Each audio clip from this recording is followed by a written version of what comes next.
Okay, let's go ahead and dive into this lesson. In this lesson, I'm going to be discussing the surface of Mars and the planet Mars in general. Now, when I first became interested in the topic of Mars, it was really what sparked my whole interest into the ancient astronaut theory.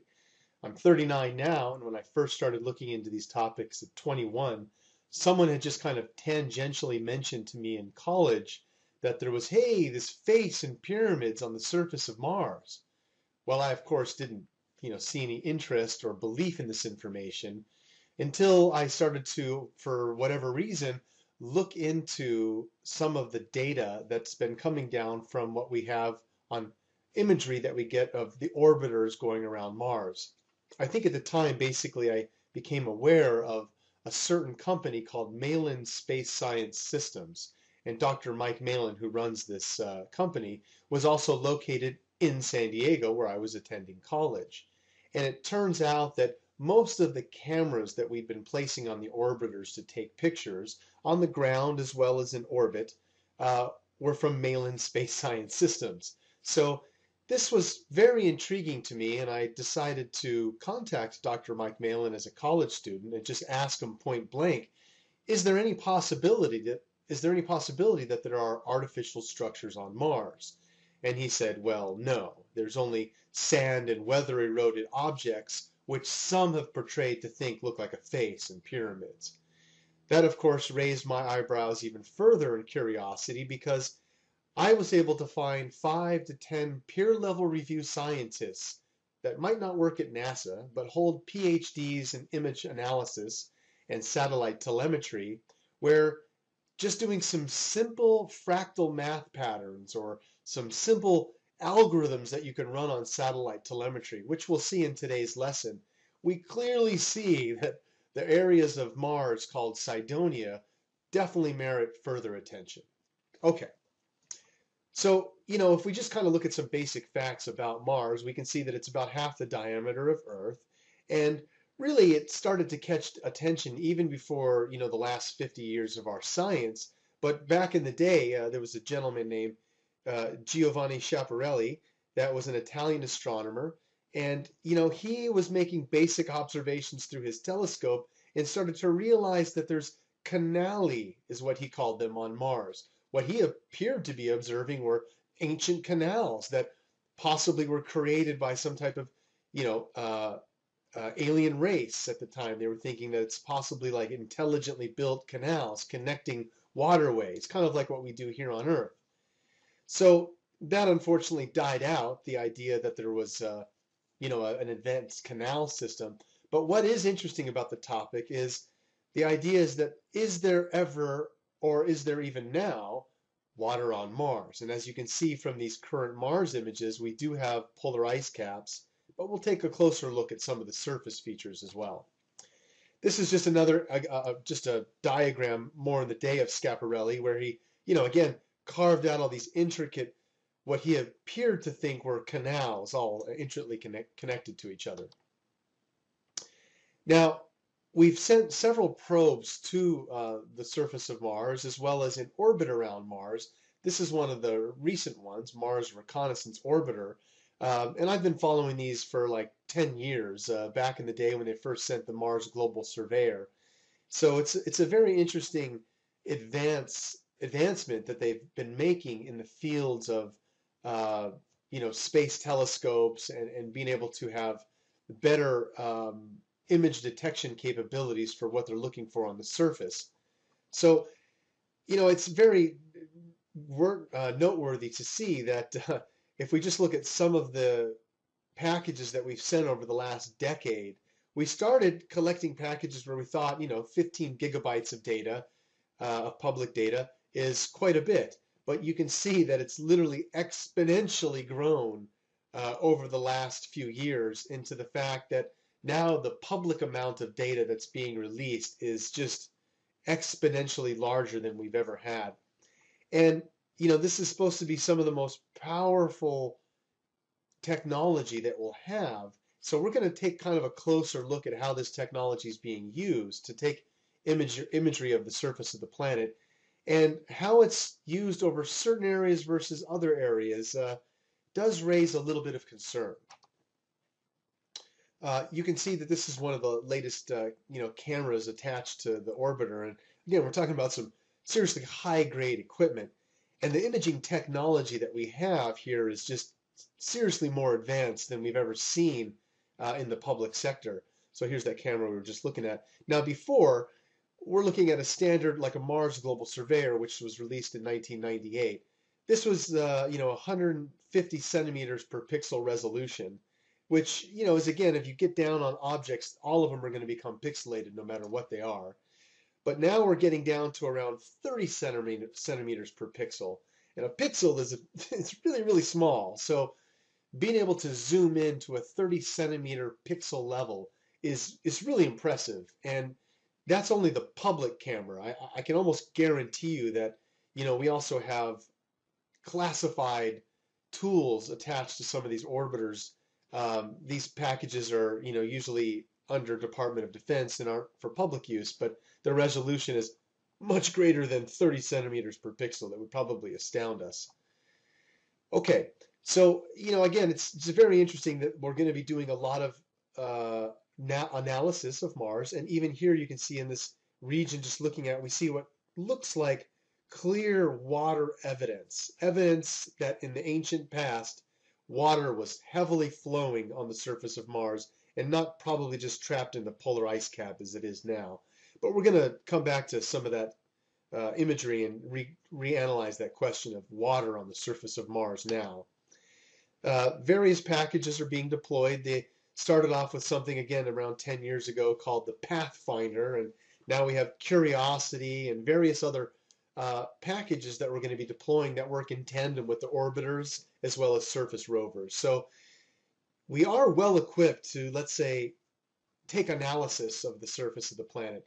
Now, unfortunately, these rovers or any of the tools we're using don't have like a scooping device that's going to go out and pick up like a bug or something on the surface of Mars. Unfortunately, they're still just doing basic detection tools, looking for amino acids and the signs of life. So for all we know, there could be animals hopping around the orbiter, and we might not get publicly released images of those, and the tools aren't going to be able to capture anything on the surface. Mainly, again, the tools that we have are going to be used for being able to just do, simple measurements and microscopic analysis of samples right there on the surface. And this is important because we've seen in the past that, the things that we found that have come to us from Mars. This is actually a famous sample that was found in Antarctica from a meteorite that we know is from Mars. And in it, close up, we see what are clear signs of biological life at a microscopic level, similar to what we have here on Earth. The clear signs of life coming from Mars in the ancient past. So it's very possible that there's current life there now based on the fossilized remains that we've been able to uncover from meteorites. Now, again, we're going to have quite an array of scientific packages that are going to be deployed in the next 10 years.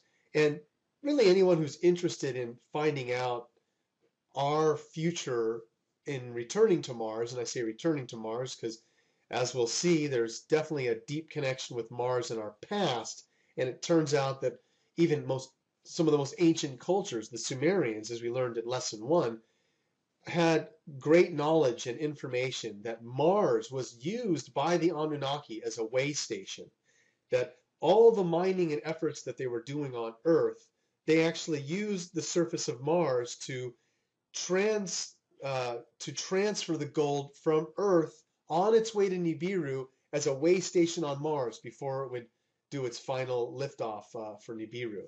And we know that they were mining gold on Earth, taking it to Nibiru and repairing Nibiru's atmosphere. Now, this is a whole other topic that we'll get into in a future lesson, but we definitely know that Mars has had a big part of the history in the ancient astronaut theory. So it makes sense that NASA is probably well aware of some of the artifacts and things on the surface that are part of the overall picture, and we have a very large interest to continue to explore the surface of Mars. Now, I'm not saying that there's a cover-up at NASA. Again, as I've found out, there's many astronomers and technicians and engineers that might work on a certain scientific package to deploy a certain arm on the rover, but that's about it. Now, at a higher level, though, the mandates and things set forth around what imagery can be released and what areas of Mars they can show us. This is some interesting topics because there we do have to wonder if NASA, National Administration of Space Science, National Aeronautics Space Administration, could possibly stand for never a straight answer. And that's just a joke, of course, but let's just kind of look at some of this information. Since the 1998 Mars Global Surveyor, we've been imaging a certain area of Mars called Cydonia that has a track record going back since the Viking orbiter in the 70s when we first took pictures of the surface of Mars. And back then, there were a couple of artifacts that came up over the live feed in the 70s, which they don't do anymore, a live feed, that showed what appeared to be a face and pyramids on the surface of Mars. So it took a couple of decades, Mars Global Surveyor, until NASA and the scientific community officially returned with packages to re-image the surface of Mars publicly. Now, some of the technology that we were seeing being displayed showed things like this. Here is a satellite feed of a surface area, and we're going to zoom in on just this one hillside to look at geological changes over time. And you can see that by zooming in on this area, we have a time-dated stamp of 2002 and 2005. And on just this little hillside, we can track that there's been geological changes of some type of drainage, possibly water, or maybe just some sand and wind that changed the surface from 2002 to 2005. But this is at a 200-meter resolution. It's pretty impressive. Now, keep that in mind as we start to look at other areas of the surface of Mars, because this was first picked up in the 1970s from the Viking orbiter. And as it came down the live transmission, they simply labeled it head. And they said that after imaging it at a certain time later, the shadow here caused this light and shadow effect as the way the sun was hitting it. And so under a different lighting condition where the shadow might move over to here, that the face disappears and there's no longer a face. Wow, that was definitely a wrong answer by NASA, because several people going through the NASA archives, including myself, have found imagery that basically flushes that right down the drain. Data that shows that this definitely does deserve a further scientific appreciation. And again, if we were to just zoom in and look at it, even in this raw data, we can make out what appears to be some type of a headdress, possibly. Symmetry of clearly a face-like structure, eyes, nose, and mouth. So this really does raise a lot of questions into saying, this was just a fragment of light and shadow. Okay, so we're going to be looking at this one specific area where the face has been located. And what's interesting about this area isn't just that there's a face, but the surrounding structures in this area seem to have been mined or have been connected and possibly are an ancient city that we've now found on Mars. Now, anyone in the topic of ufology might be familiar with Cydonia. It's a very popular topic once you begin looking into the field of ufology or the ancient astronaut theory. But hopefully these lessons can be a good gateway into anyone new to these topics or just being introduced. I also find a lot of people struggle with trying to explain this information, which they might find interesting, but find a hard time relaying it to someone else so that they might get that same spark of interest. Well, that's why Ancient School is a great place, is that you can not only share your interests in learning this information with others, but also refer them and say, listen, go see for yourself on Ancient School. Okay, so, if we look at some of these images up close in more detail, again, these are all from Viking 1. So this is all data that we originally took in the 70s.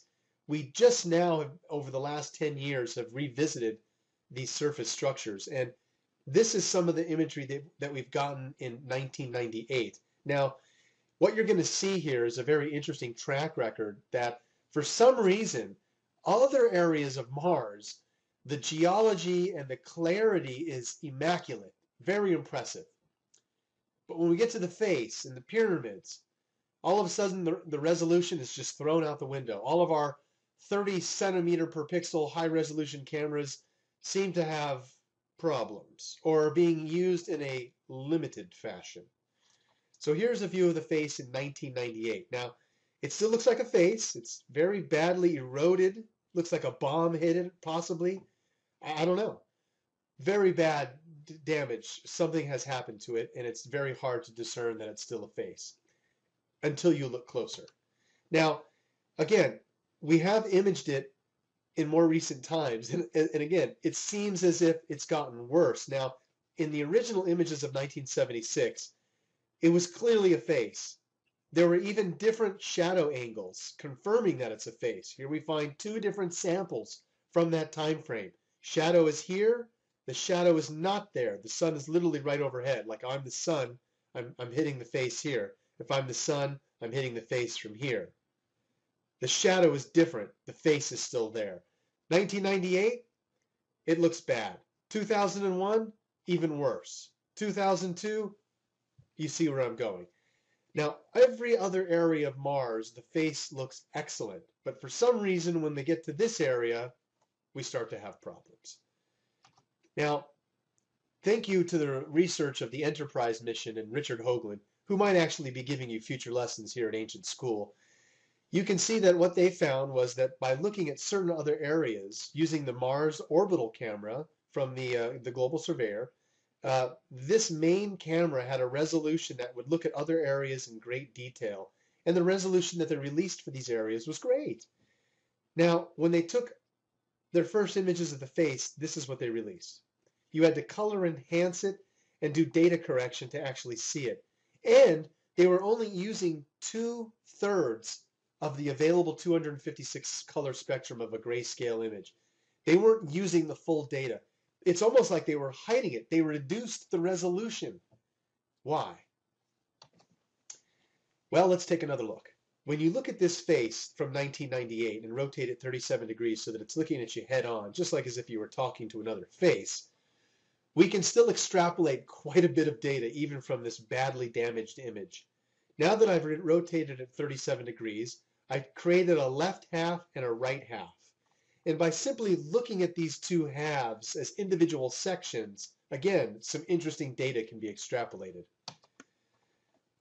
Again, we've just taken the 1998 image, rotating it 37 degrees, and when I split these two sides and mirror them, some interesting pieces of evidence come out here.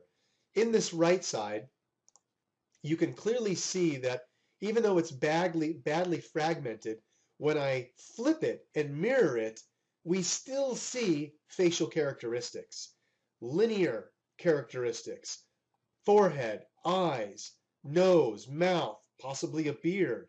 Now again, that's some data extrapolation, but when we look at this other side, this left side, and mirror that, something else emerges that's too much to just be by chance. And if we look at this again in detail, what we're seeing is clear symmetry around the headdress. What appears to be some type of actual amulet, possibly a winged disc, some type of Egyptian pharaonic headdress. I mean, this is coming off of the surface of Mars. What's it doing there, right? There has to be a connection here, which can coincidentally, the next lesson, of course, is the Mars-Earth connection in lesson 3.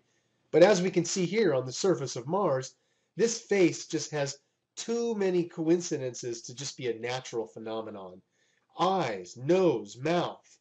So all of this, and looking at it even under closer detail, just reveals too much evidence for us to say that this is by natural chance.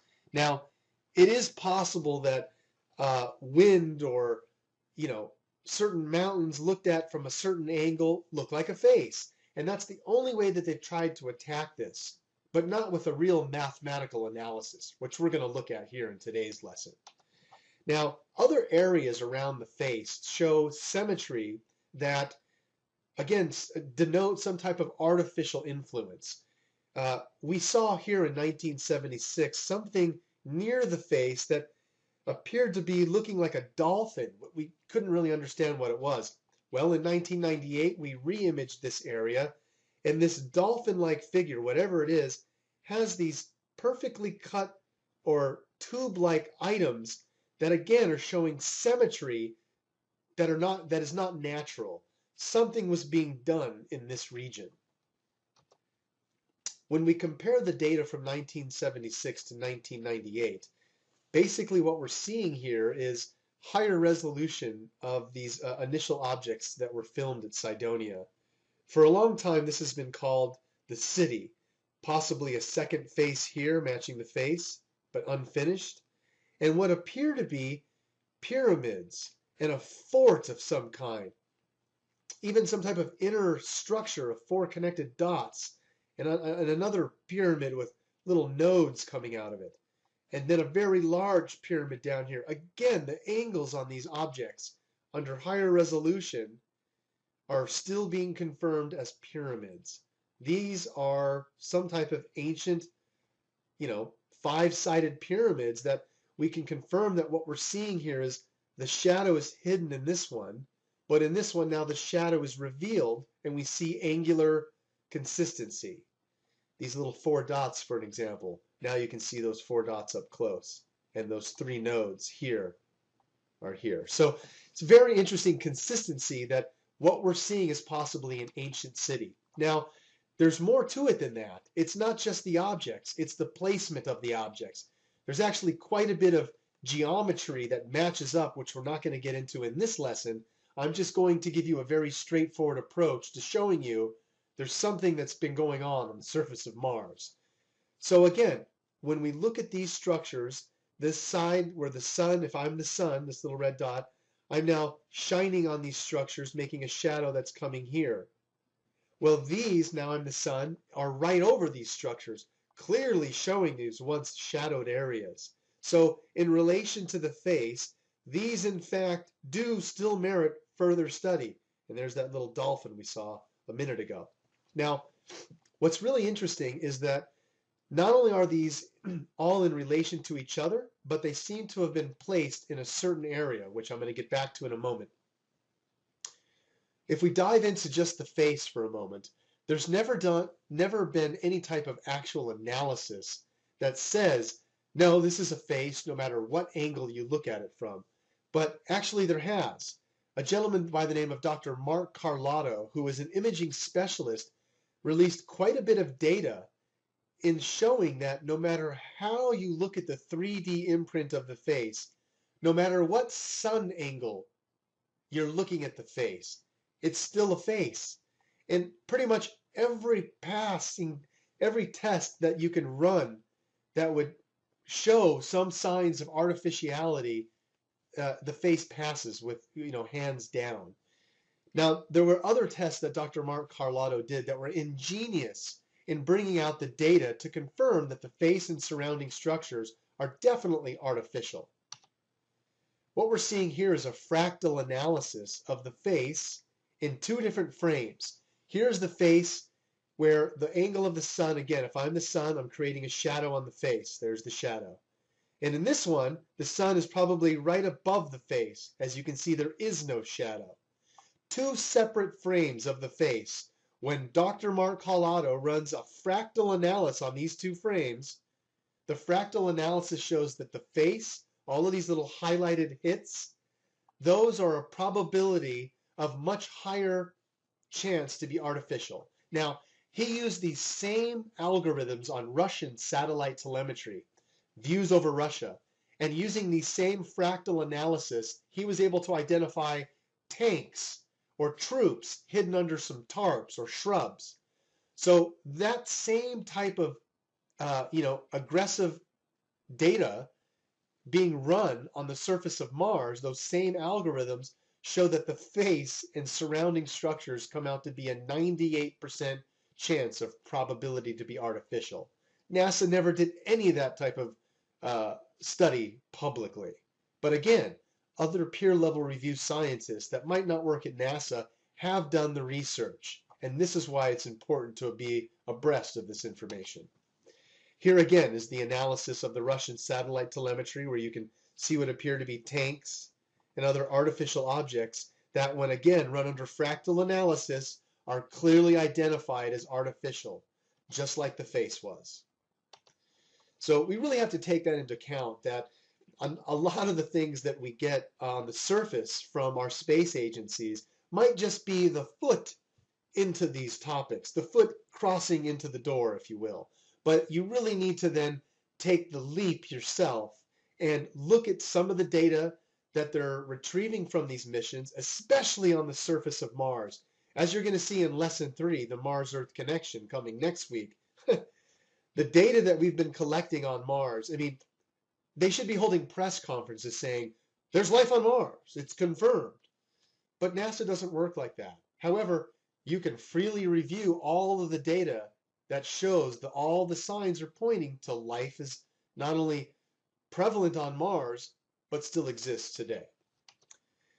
So again, just doing that fractal analysis, we can see that these areas, this city and the face, were very prominently detected to be artificial. Okay?